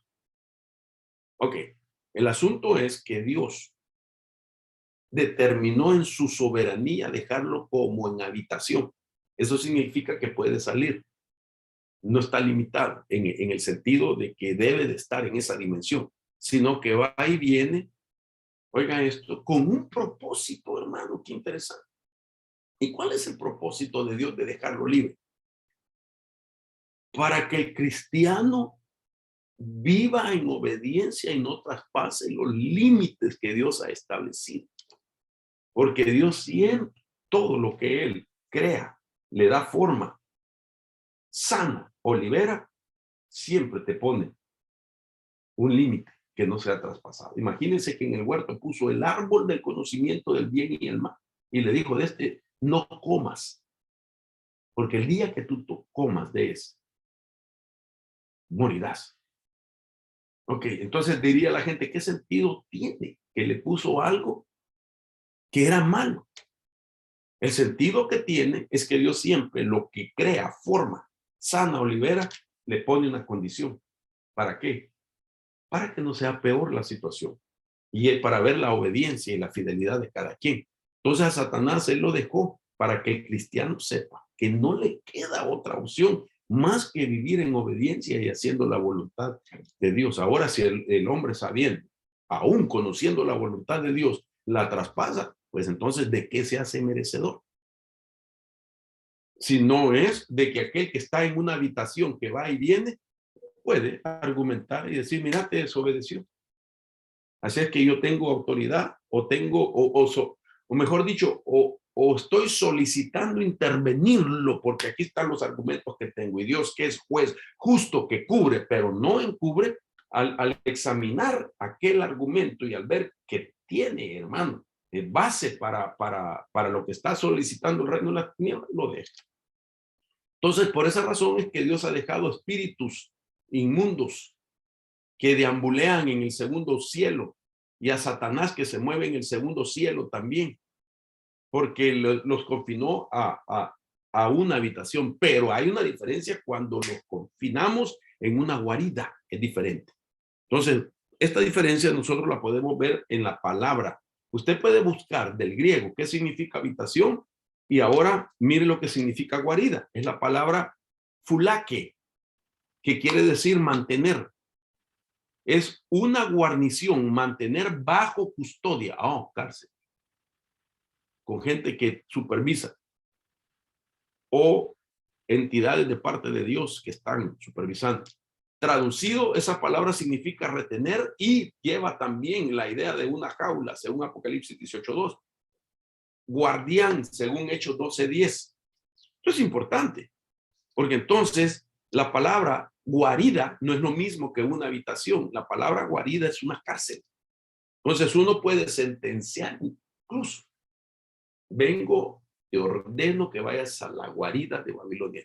Eso no quiere decir que, que va a poder salir si está en la guarida. Si está en la habitación, sí puede salir, pero si está en la guarida, no. Y van a hacer definitivamente su destrucción cuando caiga esa Babilonia, según Apocalipsis, que cayó para siempre. Entonces, aquí podemos ver incluso la palabra prisión que se utiliza en 2 Corintios 6:5 y Hebreos 11:36, vigilar, Mateo 14:25, Mateo 24:43. Ayer a Marcos, mire, se volvió a cambiar y le puse y salió marzo. Es Marcos 6:48, Lucas 2:8 y Lucas 12:38. Mantener bajo prisión los poderes demoníacos, Mateo 5:25, Mateo 14:3, Mateo 14:10, Mateo 18:30, Mateo 25:36 al 44. Perdón, yo sé que voy rápido, pero si no, no finalizamos. Pues usted va a poder ver el video quizás más tarde para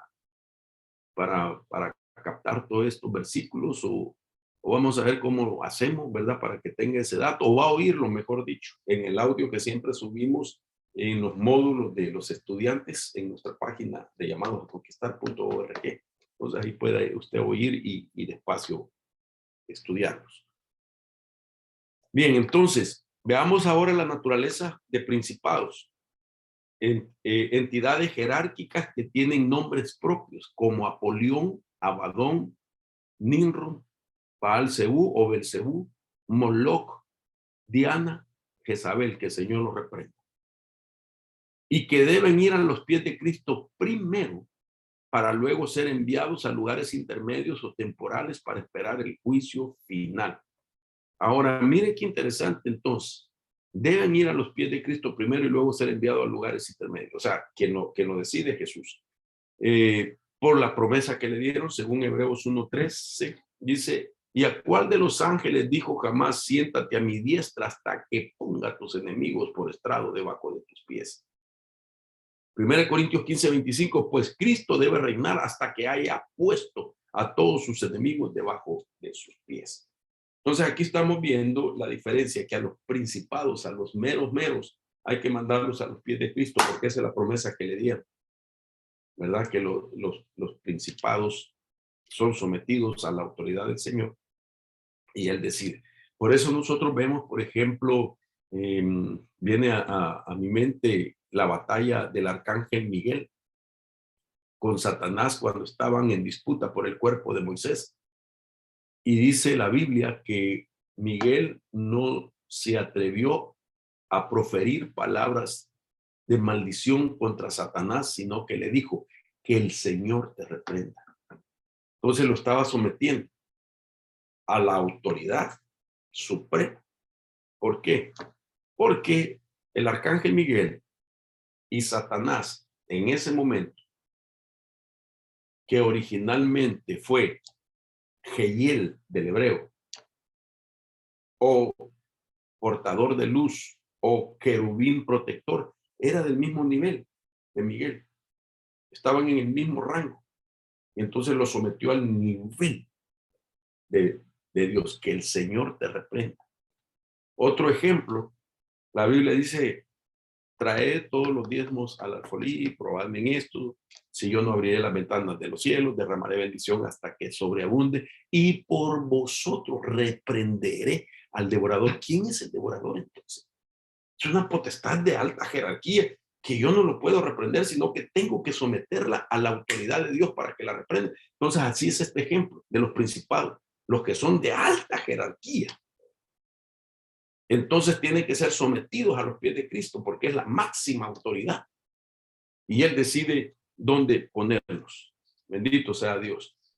Y ahora vamos a la faceta de los ángeles caídos, que ya explicamos, pero estamos viendo la diferencia y dónde van. Al ser derrotados y atados, o podemos atarlos, pueden ser encarcelados en el Tártaro o Babilonia cósmica. Ya lo dije también, la figura de las aves inmundas. Temporalmente y esperar el juicio final. Judas 1:6. Y los ángeles que no guardaron su dignidad, sino que dejaron su propia habitación, los ha reservado bajo la oscuridad en cadenas eternas para el juicio del gran día, que es el juicio final. Amén. Bendito sea Dios. Entonces, ahora veamos otro ejemplo de otras entidades que también entran al escenario, hermano, en los conflictos de guerra espiritual, y que casi la gente no maneja esta percepción espiritual de parte de Dios.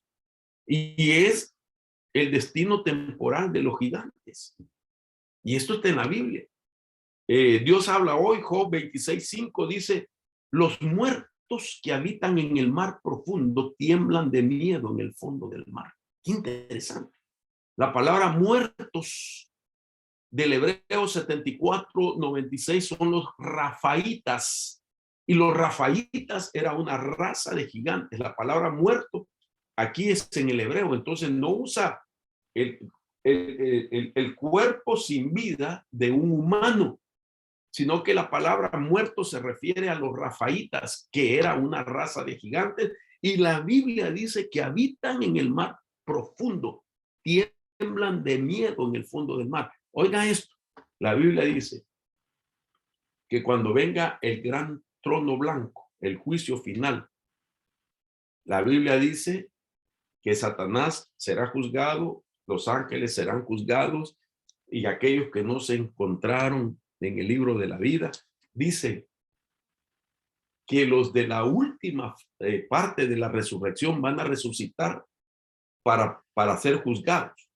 Esta no es la primera resurrección, sino sería la segunda resurrección en su turno para ser juzgados, Y entonces dice la Biblia, el mar dará sus muertos. ¿De quién está hablando? Siempre hemos dicho quizás, los que se ahogaron y que se perdieron. No. Se está hablando que el mar, la cárcel, el fondo del mar, que es una prisión dimensional, dará a sus muertos. ¿A quién? A los rafaítas que están condenados ahí. Job 26:5 lo dice. Interesante entonces, gigantes, la descendencia de los ángeles caídos y las hijas de los hombres según Génesis 6:4. Ahora, sigamos adelante. Mire cómo este mismo pasaje que acabamos de leer, que repito, estamos usando, permítanme, voy a poner acá. Este mismo pasaje, Job 26:5, en otras versiones, por ejemplo, la versión oro, dice, mira cómo los gigantes, los muertos, decía la otra versión, los rafaítas, mira cómo los gigantes gimen en los abismos debajo de las aguas, con los otros que están encerrados con ellos. Oh, qué interesante. La Biblia Kadosh, los fantasmas de los muertos tiemblan debajo del agua con sus criaturas. Oh, entonces como que tuvieran un séquito que les acompañaba. Interesante.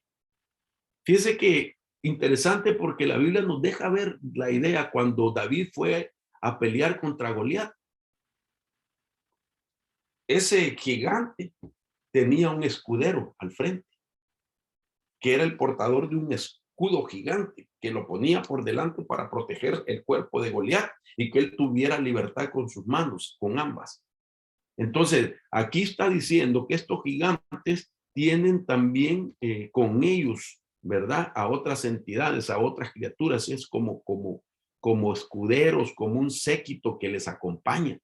Son otra naturaleza de entidades que acompañan a estos gigantes. La siguiente versión dice, se estremecen en las profundidades los espíritus de los muertos, los que habitan debajo de los mares. Sigamos adelante, porque aquí tengo mucha base, como argumentan que no hay base, aquí hay base. La Septuaginta dice, se levantarán gigantes de debajo del agua y de los lugares cercanos a ella. La Biblia Mofat dice, ante los gigantes primitivos se retuercen bajo el océano, en su prisión, el inframundo está abierto a sus ojos. La versión Fenton dice, los Rafaim, ellos mismos fueron destruidos y descansan bajo los mares. La versión en inglés, John, dice, los Rafaim se forman debajo de las aguas, también sus habitantes. Entonces, el mar, como las profundidades del mar, puede ser una cárcel para entidades Nefelim, de los Nefelim. Lugar de los espíritus de los gigantes están bajo de los océanos y debajo de la tierra. Ok, la palabra Nefelim viene de la raíz del hebreo nafal, que por definición significa los grandes que hacen caer. Son espíritus que pueden poseer a una persona, especialmente aquellos hombres y mujeres que tienen influencia sobre las masas. Entonces, un espíritu de Nephilim no necesariamente es que le va a aparecer físicamente un personaje gigante, sino que los Nephilim, por su definición, significa espíritus que hacen caer, espíritus de grande que hacen caer. Entonces vienen sobre personas con influencia, puede venir sobre un gobernante que tiene influencia, que tiene poderío, y entonces lo somete a su influencia y hace que cometa atrocidades, que cometa barbaries, que cometa iniquidades. Y esto es bien interesante y sirva de advertencia para nosotros los ministros, que si tenemos una influencia por la gracia que Dios nos ha dado, por la unción que el Señor nos ha dado, por la revelación que nos ha concedido, por el poder de la palabra y la maestría que tenemos y que la gente nos oye, nos sigue, cuidarnos que el espíritu de los Nephilim, de los que hacen caer, los grandes que hacen caer, no vayan a usar nuestras vidas para hacer caer a muchas masas. Entonces, estos espíritus básicamente operan como estrategia y como trinchera, pero buscan más que todo a personalidades que tienen influencia sobre las masas, haciéndolos caer a ellos para hacer caer después a los que los persiguen, o los siguen, o los escuchan, o los ven. haciendo una historia bíblica y un mapeo que he hecho yo en el pasado y lo he enseñado, que estos gigantes siempre se atrincheraban en los 4 puntos cardinales de la entrada a Jerusalén. Norte, sur, este y oeste. Esa era su posición. ¿Cuál era la intención? Que el pueblo que venía en peregrinaje rumbo a la tierra prometida no pudieran entrar a la promesa.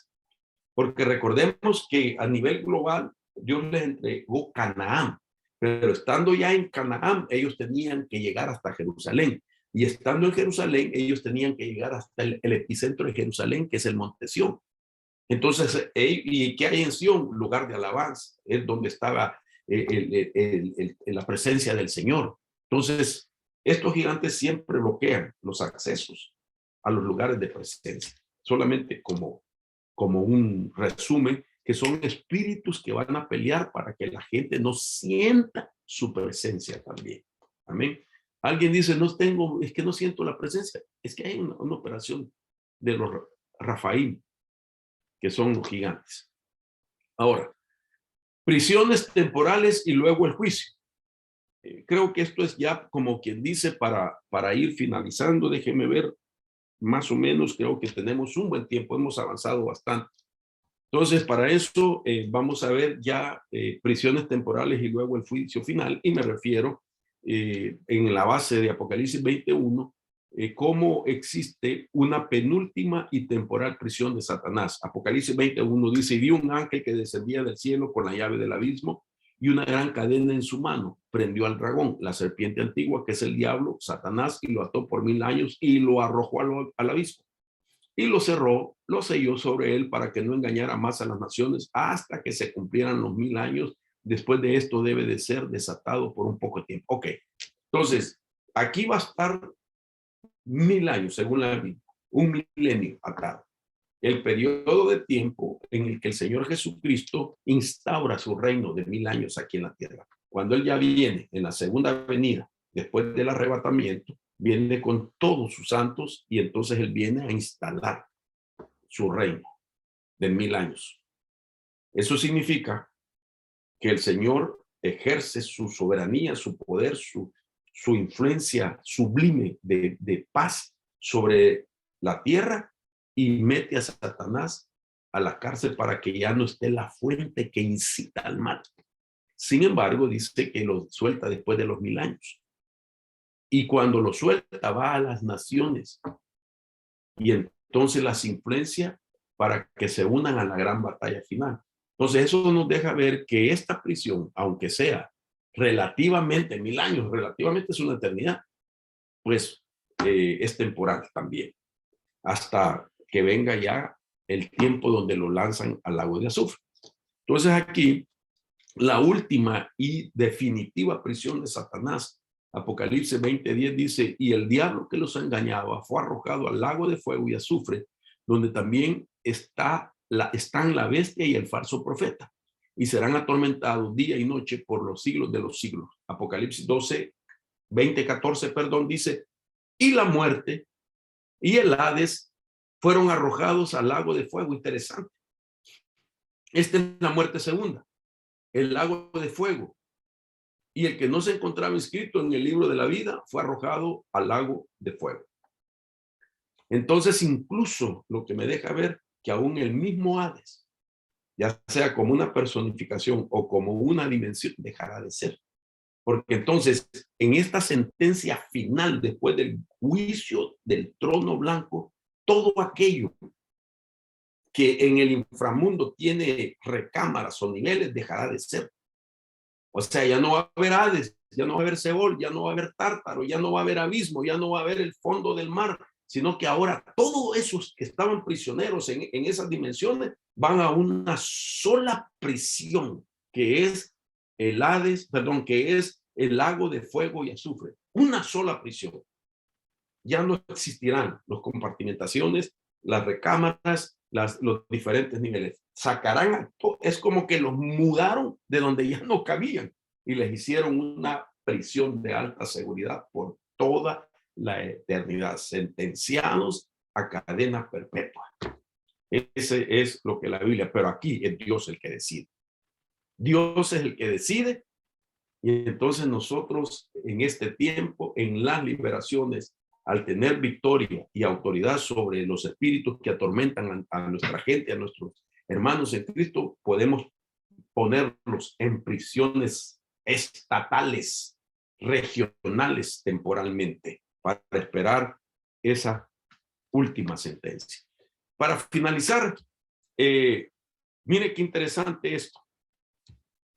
Entidades principales encarceladas desde tiempos pasados. Apocalipsis 9:14. Y decía al sexto ángel que tenía la trompeta: suelta a los 4 ángeles que están atados junto al gran río Éufrates. El río Éufrates, Dios la utilizó para encadenar 4 ángeles. Aquello que se conoce geográficamente, que lo vamos a ver en un momento más o menos dónde está ubicado, se convierte para Dios en una prisión dimensional también, y dice que ahí hay 4 ángeles.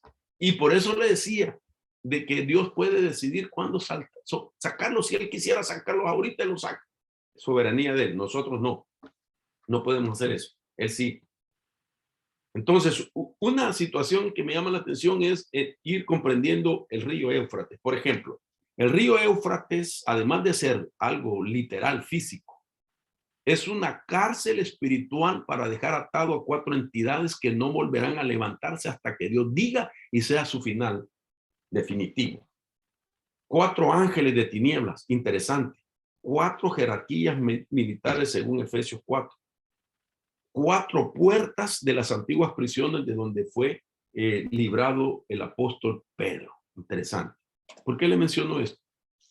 Porque geográficamente, para que usted pueda tener un mapa de la idea, vemos la palabra Éufrates River, más o menos en qué región, ¿verdad? Está. Vemos que arriba está Turquía, Siria, Irak, etcétera.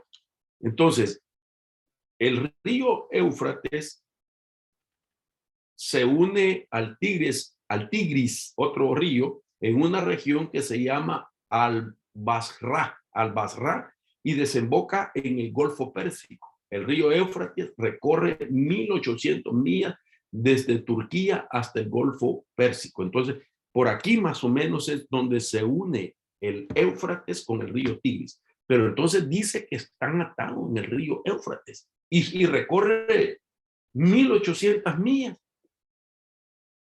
Y que está en esa región, capte la región: Irak, Turquía, Irán, etcétera.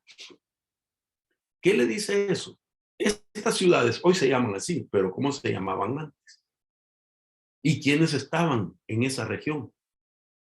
Si nosotros logramos ubicar Irak, ¿qué es en los tiempos bíblicos? ¿Qué era?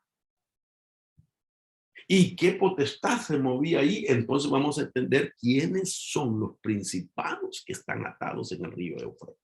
Para finalizar, entonces aquí podemos tener una idea, porque esto es necesario también para la vida espiritual, aunque usted no lo cree.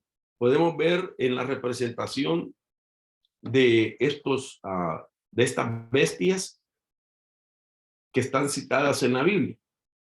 Entonces, el primero que quiero señalar es el león, que representa Babilonia, Irak. Oiga esto. Irak jugó un papel muy importante en el cautiverio que vivió Israel de 70 años. Entonces, la potestad encarcelada en el río Éufrates, una de ellas, era la que influenció en Babilonia al que estaba en su momento gobernando y que fue el que atacó Jerusalén, destruyó las puertas, los muros, saqueó el templo y trajo cautivo a los judíos. Entonces, este fue uno, era un imperio poderoso.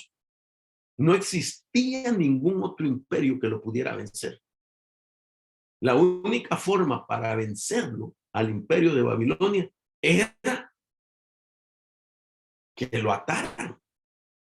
De tal manera que cuando fue atado, entonces, oiga esto lo que le voy a decir, al ser atado, significa que el oso, el que está representado por el oso, que representa a Medo Persa, que es Irán, lo pudo vencer, porque Babilonia era muy poderoso en su momento, que es Irak hoy.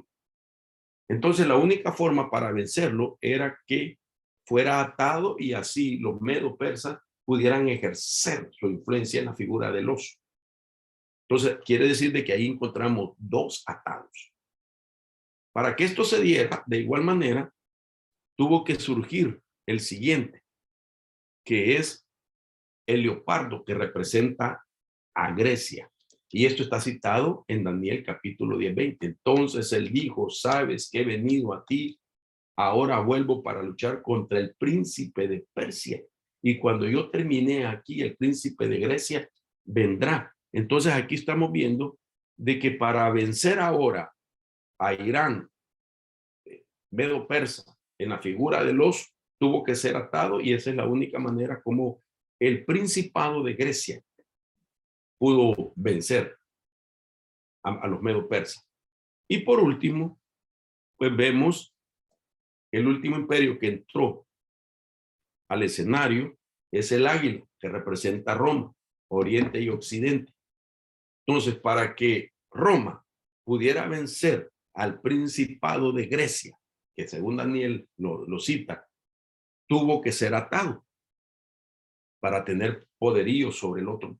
Y así sucesivamente lo estamos viendo. Lo que quiero decirles es lo siguiente, de que esos cuatro principados llamados ángeles en Apocalipsis que van a ser sueltos son los que en este tiempo histórico de batallas entre imperios fueron atados. Primero se ató uno para que el otro lo venciera, después se ató al que había vencido para que viniera otro tercero al escenario y pudiera también vencer sobre el imperio que prevalecía. Y por último, el tercero tuvo que ser vencido por Roma, y para ser vencido tuvo que ser atado. Y para ser atado fueron confinados en el río Éufrates para cumplir lo que está escrito en algunas versiones. Jeremías 46:6 dice que no huye el ligero ni escape el poderoso en el norte, junto al río Éufrates han tropezado y caído. Jeremías 46:10 dice, porque aquel día es para el Señor, Dios de los ejércitos, día de venganza para vengarse de sus enemigos. La espada devora y se saciará y se empapará con su sangre, pues habrá una matanza para el Señor, Dios de los ejércitos, en la tierra del norte, junto al río Éufrates. Jeremías 51:63 dice, y tan pronto termines de leer este rollo, la atarás a una piedra y la arrojarás en el medio del río Éufrates. Entonces aquí estamos viendo dimensiones, cárceles, donde se pueden poner entidades que se rebelaron en su momento en contra de los propósitos de Dios.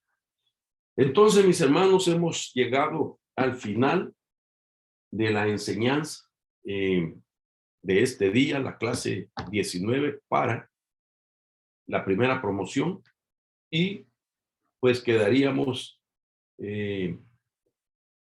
dándole crédito a la segunda promoción de esta clase, que si para ellos se les ha hecho bastante compleja poderla entender por el orden de la temática que hemos venido llevando, y que una es consecuente a la otra para ir abriendo el entendimiento, y que de repente le lleguemos nosotros con este tema, van a tener la oportunidad en su momento de que o la repitamos para ustedes ya con máxima comprensión, o sencillamente les acreditemos, ¿verdad?, los puntos.